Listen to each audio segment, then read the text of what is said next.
Hola amigos y amigas, bienvenidos a Grandes Cuestiones Filosóficas.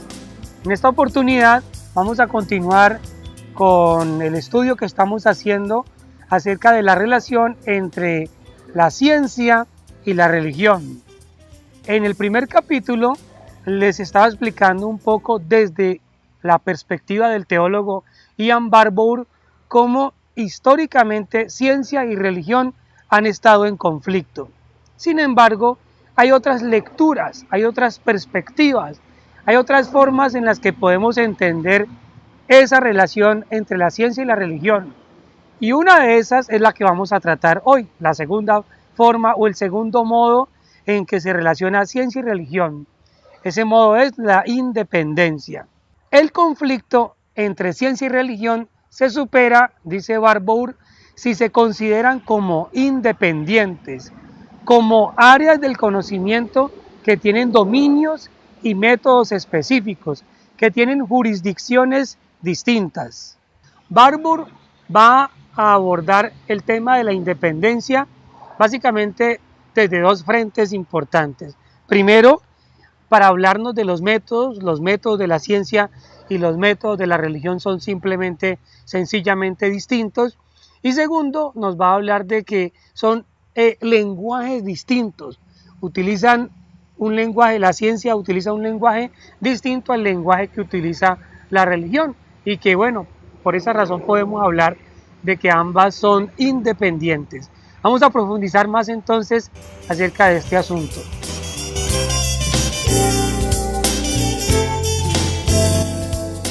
Entonces veamos el primer punto, el de los métodos contrarios o el de los métodos contrapuestos.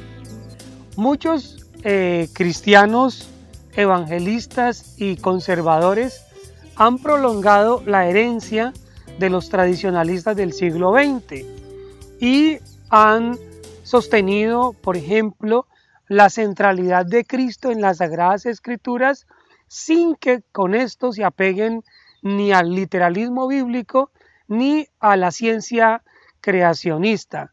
Estos enfatizan, por ejemplo, en el carácter reparador de la muerte de Cristo. Para ellos, la muerte de Jesucristo significa, la transformación de las personas, de las vidas de las personas. El segundo énfasis que hacen estos evangélicos conservadores lo están haciendo en el milagro de la conversión. Para ellos, y en eso son, muy dedicados en sus predicaciones, la conversión es un asunto poderosamente milagroso, absolutamente milagroso.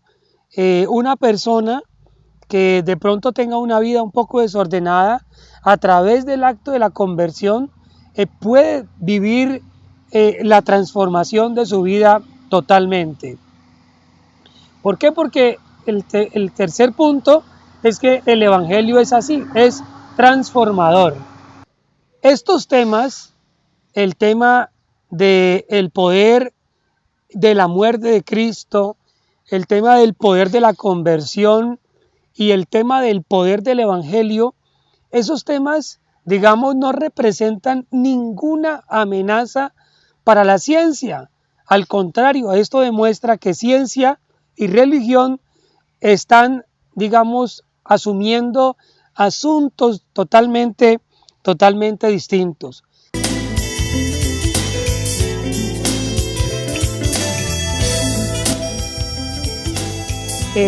Landon Wilkey, en el juicio de Arkansas, en su participación en este famoso juicio, él nos va a presentar, algunas distinciones fundamentales entre lo que es la ciencia y lo que es la religión.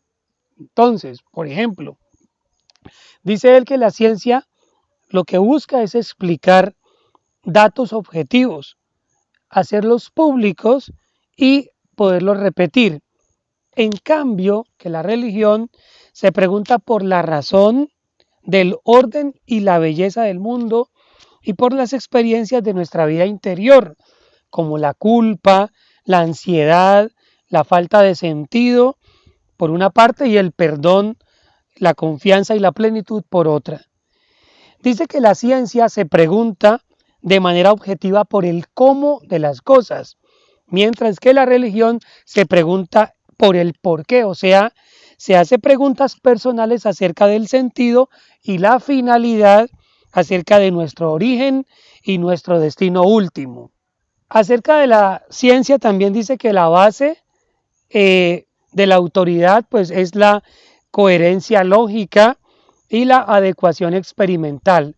En cambio, la religión, la autoridad última en la religión no es otra que la revelación que Dios le da al hombre, por supuesto, desentrañada por personas a las que se les ha concedido una iluminación divina, una iluminación especial y un discernimiento, y que es corroborada por nuestra experiencia, por nuestra propia experiencia. Además, dice acerca de la ciencia, esta realiza predicciones cuantitativas que pueden ser repetibles. En cambio, la religión, dado que Dios trasciende nuestra experiencia, se ve obligada la religión a usar un lenguaje simbólico y analógico. Wilkie concluye diciendo entonces: la doctrina de la creación no pretende ser un enunciado literal acerca de la historia de la naturaleza, sino más bien una formulación simbólica de la bondad y el carácter ordenado del mundo, así como de su continua dependencia de Dios, o sea, una formulación religiosa no relacionada con la cosmología antigua ni con la moderna. Muy bien, después de hablar de los métodos distintos que utiliza la ciencia y la religión, ahora vamos a ver un poco acerca de sus lenguajes, que también son distintos. Recordemos que el positivismo lógico, que es como la corriente filosófica que apoya un poco el materialismo científico que vimos en el primer video, el positivismo lógico dice que los enunciados científicos son la norma de todo discurso, ¿no? Y que los discursos como la ética, la religión, la metafísica, bueno, esos relatos, esos discursos no son científicos, sino que son pseudoproposiciones. Los analistas del lenguaje entonces reaccionaron, ¿verdad?, frente a esta sentencia del positivismo lógico y dijeron lo siguiente: existen diferentes tipos de lenguaje con funciones diferentes, irreductibles unas a otras. Es decir, todo depende del ámbito, todo depende del campo del saber del que se esté tratando. Los lenguajes tienen diferentes usos y en ese sentido tienen diferentes significados. Wittgenstein, por ejemplo, que es uno de los representantes de los analistas del lenguaje o analistas lingüísticos, él, por ejemplo, habla de los juegos lingüísticos y Wittgenstein dice lo siguiente: cada juego lingüístico se distingue por el modo en que es usado en un determinado contexto social, y ese contexto es el que le da significado al discurso, el uso del lenguaje en los diferentes contextos pues, donde se utiliza permanentemente. Entonces, con respecto, por ejemplo, al juego lingüístico de la ciencia, como bien sabemos, lo que la ciencia pretende hacer a través del lenguaje es predecir y controlar fenómenos. En cambio que el uso lingüístico de la religión es distinto. ¿Por qué? Porque la religión primero recomienda estilos de vida, ¿no? Quiere despertar actitudes en las personas, quiere propiciar la adhesión a principios morales, a principios religiosos. Además, el lenguaje religioso está vinculado a los ritos y a la praxis de las comunidades orantes. El lenguaje religioso expresa y cataliza las experiencias personales.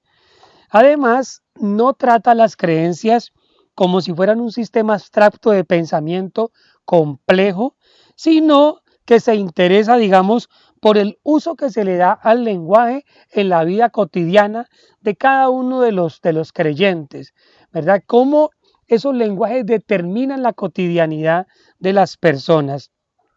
Entonces Barbour va a decir: estoy convencido de que la tesis de la independencia constituye un buen punto de partida, una primera aproximación adecuada. Con ella se protege el carácter distintivo de cada una de estas empresas intelectuales. Es también una estrategia acertada para dar respuesta a dos tipos de conflicto que mencionamos con anterioridad. ¿Qué duda cabe entonces de que la religión tiene sus propios métodos e interrogantes, sus actitudes, funciones y experiencias características distintas de la ciencia? En este capítulo que estamos estudiando acerca de los modos en que se relaciona ciencia y religión, como lo propone Ian Barbour, el teólogo, digamos el segundo modo es el de la independencia, y ya lo hemos visto, pues utilizan métodos distintos y también utilizan lenguajes distintos. De esa manera podríamos decir que tanto la ciencia como la religión pueden trabajar cada una por su lado y no hay conflicto. Muchas gracias por haber compartido con nosotros este nuevo video. A continuación vamos a mostrar otra forma, otro modo en que se relaciona la ciencia y la religión, el diálogo. Así que los invito para que continúen este estudio con nosotros. Muchas gracias. Chao.